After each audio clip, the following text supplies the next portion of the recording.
really good show called Pet Companion with Miss Laura. And she brought her little dog Dixie with her. He was in the studio. He didn't have much to say, but he was here, and he was really quiet, and he loved his mommy Laura. But during that show, it was really funny. It was interesting. And I found out that the boomers today, they buy carriages and they roll their babies around like, like it's all, that's the way to do.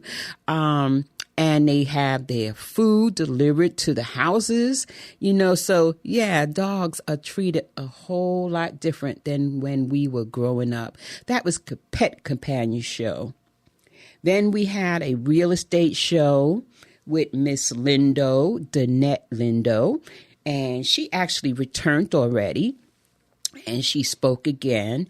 And that show was interesting, talking about real estate, what it takes, what you do.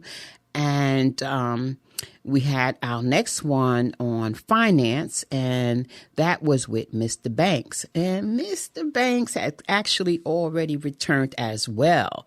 And that is a good one because money, when you talk money, money is, needed in our lives. So talking with him or listening to him about finance was very interesting. Tiny homes. We had a guest very recently talk about tiny homes. Her name is Karen Heitch, and that was interesting. She had a tiny home built for her. I believe she said 533 square feet. Very small, but it was good enough for her and her husband. Her husband recently passed, so it's just her. And I mention these shows because it may be of interest to you. If you miss any of these shows, you can now see them on YouTube. We have grown. For the Love of Baby Boomers is now posting some of these snippets from the podcast shows to not just the Facebook page for the Love of Baby Boomers on Facebook, but also on YouTube. We have some future shows coming up, and they're also very diverse and interesting.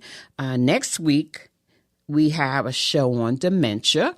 So if you know somebody that is experiencing dementia that you live with, or even you yourself think that you might have a little touch of dementia, this could be a really good show to learn, to have as a resource. Mental illness is going to be talked about in September. We have a person, she's a baby boomer herself. I met her and she's awesome. She left her job, retired from New York, and came down here by herself and met somebody, went to a church, belongs to a church family now. And she did all this as a boomer in her 70s, and she's a mental health specialist. So that's going to be a good show, mental illness. And the last one I'll talk about is, this one got me excited. Oh, let me talk about this. I like this. This one is the Children of Boomers. We're going to have a conversation with about 3 different women, and they're going to be talking about their boomer parents, growing up with their boomer parents, what it was like, what they were like, and even what their grandparents was like. So that's going to be an interesting conversation. Yes, so that is the past and the future so far. And of course, there's a lot more that has been, we have had past of many different shows. And of course, there's going to be many more to come. I'm already thinking about what December is going to be like. Christmas is going to be like. I have that in my mind. So boomers, y'all are really, really special to me. And I hope that y'all are getting a lot out of the show, and y'all can email us to let let it be known what it is that you like about the show or don't like. Comment and let us know. Go on YouTube and make comments on some of the shows you see so that we can make improvements and respond. Okay,